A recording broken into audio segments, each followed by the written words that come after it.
they cannot cast their vote. And number 3 is the non-resident Indians. Some non-resident Indians can cast their vote, some cannot. Non-resident Indian means an Indian but living outside India. A person who is an Indian citizen but lives outside India because of the reason of employment, because of being a servant of Indian government, because of education, then even if they live outside India also, they can cast their vote. But if they live outside India for their own personal purpose, then they cannot cast their vote. These are the criteria. And point number 4 is, why should you vote? As I have already told you, that there is no legal duty to cast our vote. We can say yes or no. So you must be thinking that if there is no law which imposes me, which put a duty on me to cast my vote, then why should I vote? This is the question you must be having. If it is so, I tell you, try to have an attitude, a mindset that casting our vote is our moral responsibility. Think that it is your moral responsibility, it is your civic duty. Though there is no punishment for you when you didn't cast your vote, still then you should think that the government is for you, and that when the time of election comes, it is your duty, your civic duty to participate. And there is reason why I am telling you to cast your vote. Because election is just for government only, and the government is for who? Government is for us. Therefore, in order to own the government, in order to make sure that government is for us, we should participate in election. Another is, when you cast your vote at the time of election, think that the MLAs or other politicians, whoever contests in the elections, think that they are our servants, because they are not there by themselves. It is we who elect them. We send them there in their places, in their offices, so that they can work not for themselves, not for only a certain group of people, but we send them there and they are working for us. Therefore, when you cast your vote, think that they are there for you. This is the reason why it is important. As I've told you, a student have asked whether it is very important or not. This is, as I've told you, as the government is for you, it is really very important for you it is important for us to participate in elections, so that the purpose of democracy is not defeated. Come to the last point, it is the laws and the legislations for election. There are many laws. There are different kinds of laws. In India itself, there are more than 12,000 laws for different purposes. Some are for central laws, some are for state laws, but for election purpose also there are many laws. Some of the most important ones are the Constitution and other statutes called Criminal Procedure Code, Indian Penal Code, and Representation of People's Act. These are the names of the laws. Under them, there will be lots of provisions. You will find many things written about election. In one of these laws that is under Indian Penal Code, I have found 6 different kinds of offenses mentioned that if you do this, you will be punished with this. I will mention about them. These 6 points are: 1, bribery; 2 is undue influence; 3, personation; 4, false statement; 5, illegal payments; 6, failure to keep election accounts. These are expressly given in the law. Let me explain a little bit about these points. What do you understand about bribery? What do you mean by bribery? You must be thinking that taking money or giving money to a person during the time of election, that is bribery. That is not law. Taking and giving money is also bribery. But besides that, there are also other things which can come under bribery. that is giving and accepting gratification. And what do you mean by gratification? Gratification includes money, food, drink, entertainment. These are the things which we used to witness when the time of election comes. Some candidate will serve people with foods, some drinks, alcohols, sometimes entertainment also, just to influence us, just to indirectly telling us to cast vote in favor of them. That is called bribery. If they are found guilty of doing that, then they can be punished up to the extent of 1 year imprisonment, or they can be punished with some fine, or both can be imposed on them. Another is undue influence. What does it mean by undue influence? Undue influence means interfering with the free right to exercise any electoral right. I've already told you about what is electoral right, and I told you also that we have free electoral right. If somebody comes and threatens us, saying that they will cause some injury on us or on our property or on our family members, until and unless you cast your vote in favor of a particular candidate, that is called undue influence. Someone having power and influencing us, threatening us with different things which they know that we will fear, what they are threatening us, and we will cast a vote. That is called undue influence, and if a person is found guilty of doing that, then they can also be punished with imprisonment up to the extent of 1 year, or fine, or both can be imposed on them. Another offense is personation. Personation means applying for voting paper in the name of fictitious name or any other human name. During the time of election, some people used to apply for additional paper. Every one of us, we should give only one single vote. We are supposed to give only one vote. But sometimes some people used to apply for 2, 3 paper and then giving different names. Their body is one only, but they will go cast their vote, come out, take another paper with different name, and then go and cast their vote again. That is called personation. That is wrong, and that punishment can go up to the extent of 1 year. You may be imprisoned up to 1 year, or fine, or both. Another is false statement. Making false statement during the time of election. Some people used to give different kinds of comments, speaking well about a particular candidate or speaking ill about a particular candidate, which is not true, but saying something about them in order to get the result of election according to their wish. That is called false statement, and for that also the punishment is given, and the court can impose on them fine if they are found guilty. Number 5 is illegal payments.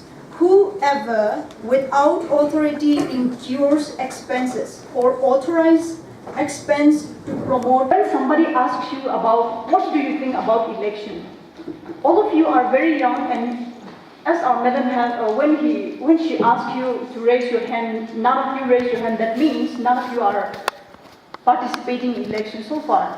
So you may not be aware about election. We are here not to tell you about politics, but we are here to tell you about election. Let's go to point number 1, and that is, what is democracy? Being a student, you must know the definition given by Abraham Lincoln. The definition of democracy as the government of the people, by the people, and for the people. You know that, right? Yeah, even I studied that in political science and history. But we don't know how to apply that definition in our practical life. We don't understand what is democracy. Our country is a democratic country, but we don't know why democratic. What does it mean by democracy? Even if we memorize that definition, I'll tell you, democracy is derived from the Greek word which means people's power. That means people are more important. People are the ones who are governing the government, our government, we are the ones who are ruling, who are running it. That is what it means. And how do we rule? We are just sitting here, we are staying in our respective villages, districts, towns, and we are not running the government. So how does it say that we are running? It is by participating in the election. We cast our vote. By that time, we select our representatives, our leaders, like the MLAs, the members of legislative assembly, and other politicians, like parliamentarians. We select them. We send them there, which is why they are there, ruling. But they did not went there by themselves. It is us. That is how democracy runs. It also says that a true democracy is one where every eligible citizen has full access to the electoral process, whatever their social, their economic, or their political status in life. To participate in election, every citizen of India who are eligible, that means who have reached 18 years of age and is an Indian citizen and is not disqualified. Every one of us have equal right. Some may be poor, some may be rich, some may be educated, some may not, but all of us have equal right. But in democracy, if someone does not allow us to participate in election, if someone threatens us, or if someone forces us or prevent us to go and participate in the electoral process by casting our vote, that means democracy is defeated. That is not the way democracy is to work. I hope you understand democracy. And let's come to point number 2, that is, what is electoral's right? What, according to you, would be electoral's right? Electoral right is given to the candidate who used to contest election, and electoral right is given to voters also. For the candidates, electoral right means the right to stand, the right not to stand, and the right to withdraw from being a candidate. That means to be a candidate at the time of election, no one can force them to go and become a candidate like that. They have their freedom to choose to become a candidate or not. Even if someone selects them also, he can withdraw, he can refuse to be one. And then for us voters, our electoral right means the right to vote or the right to refrain from voting at any election. At any kind of election, we have our freedom to say yes or to say no. No one can force us to go and cast our vote also. And even if we don't cast our vote also, there is no punishment because there is no legal duty. That is about electoral's right. Point number 3 is, who can vote? Do you think that any person can go and cast our vote during the time of election? No. Have you ever heard about Article 326 of the Indian Constitution? That provision speaks about the criteria a person should possess to become a voter. These are the criteria I will tell you. Point number 1 is, a person to become a voter should be an Indian citizen. Not everyone is an Indian citizen just because of living in India itself. There are some persons who are living in India, but they are not Indian citizens. They may be having their foreign citizenship. They may come from outside India, and they might be living here also. For those persons, until and unless they become Indian citizens, they cannot vote. A person should be an Indian citizen, that means. And number 2 is, a person should reach 18 years of age. Until and unless a person reaches 18 years of age, we do not have the right to cast our vote. I say that every one of you, I've already told you that every Indian citizen have the same equal right to participate in election, but there is a condition again. You should reach 18 years of age. As our madam have told you, in the next year, 2018, there's going to be an election, and at that time, some people might influence you. It might be your parents, it might be your brothers and sisters, it might be your uncles, your aunts, telling you, compelling you to, giving you a voter paper and then asking you to go and cast your vote, pretending to be as if you have reached 18 years of age. But if you have not reached 18 years of age, You are not qualified. You have no right. You should not go and participate. And there are certain persons who cannot cast their vote. One is a person who is declared by the court to be of unsoundness of mind, a person who have a mental problem, who are declared to be insane by the court. They are not qualified to be a voter in the election. Number two is a person who is considered as a criminal, who have committed crime and who is undergoing jail term, who are lodged in prison. They are not qualified to become a voter. Even if they are Indian citizens, even if they have reached 18 years of age also, they cannot cast their vote. Number three is a non-Indian and non-resident Indians.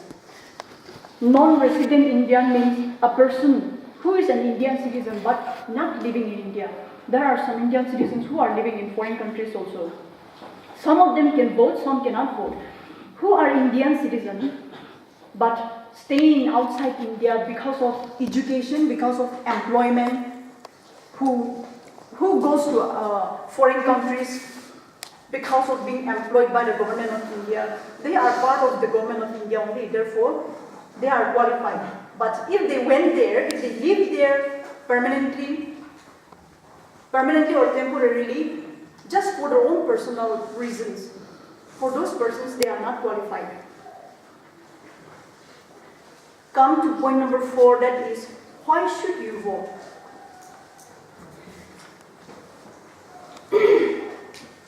As I have told you, under Indian Penal Code of Section 171, electoral's right for a voter means we can say yes or we can say no. During the time of election, even if we are 18 years of age, even if we are an Indian citizen, still we can say that I don't want to cast my vote. That is also our freedom. But we should vote. I'm telling you that we should vote, we should participate. We are here with this sweep campaign to encourage you to go and cast your vote, even if the law does not compel you to go and cast your vote. The reason is because election is for what? Election is for government only. And the government is for whom? Government is for us. The government is for us, so why should we step back? We should come forward and we should participate. We should cast our vote and exercise our moral responsibility. Think that it is our moral responsibility. Even if it is not a legal duty, think that it is your moral responsibility and your civic duty. Therefore, thinking that the MLAs, members of legislative assemblies, and the other politicians, those candidates for whom we used to cast our vote in the time of election, think that they are our servants. We are sending them. They are not governing us. They are there working in the government, but they are working not for themselves. They are working for us. Think like that, and then when the time of election comes, you should go and participate. If you don't participate, then if you do not exercise your adult suffrage, I hope you understand what is adult suffrage. You must have studied in your syllabus also. It is a person who have reached 18 years of age can cast their vote. That is adult suffrage, right? If you do not exercise your adult suffrage, then the purpose of democracy is defeated. That is the reason why we are here to encourage you to go and participate during the time of election.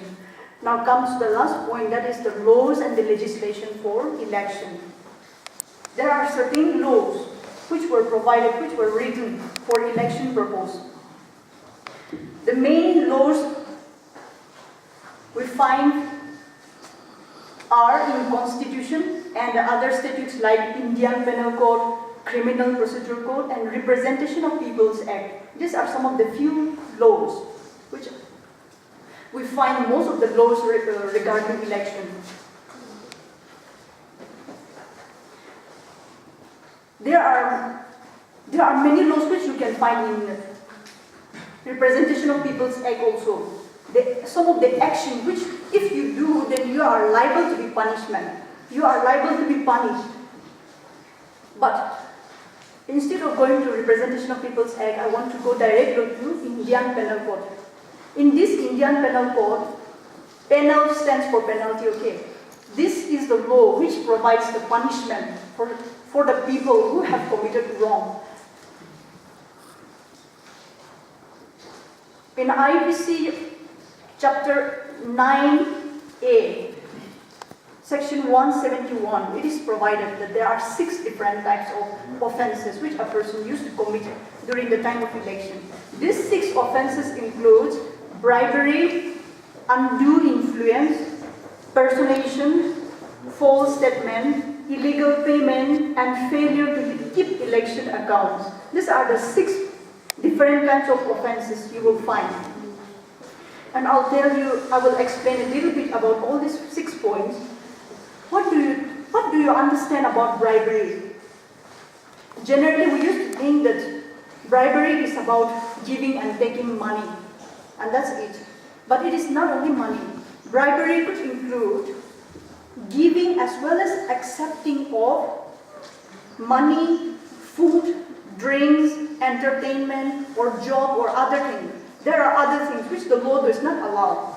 But if you receive or you give, both giving and accepting are included. Whoever is found guilty of giving or accepting these gratifications, which I have mentioned now, money, food, drink, entertainment, during the time of elections, then you will be punished. And the punishment could go up to the extent of 1 year imprisonment or fine or both. And another thing is undue influence. What do you mean by undue influence?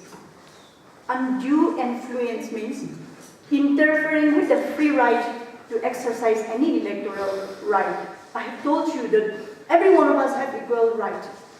We have the freedom to choose any candidate.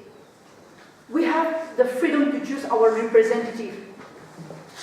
But if someone come and threaten us that until and unless you go and vote for that candidate, giving a name also, they might do that, go and cast that vote. If not, then I will do this, I will do that. I will cause injury or some harm to you or to your family members or to your property or this and that. Many things which they know that we will be afraid of threatening us, that is called undue influence. And if any person is found guilty of doing that, then they are violating our right. Therefore, they will be punished up to the extent of 1 year of fine or both. Another kind of offense is personation. Personation means applying for voting paper in the name of applying for voting paper in a fictitious name or any other person's name. During the time of election, we used to be provided with a paper called voting paper, but some people used to apply for more than one voting paper. We are supposed to have only one. We are supposed to go and cast our vote only one time. But instead of voting one time, some people used to give extra votes also. Writing their own name. At first, they will go and then cast their own name with their own names. They will cast their vote in that paper, writing their own name, but they will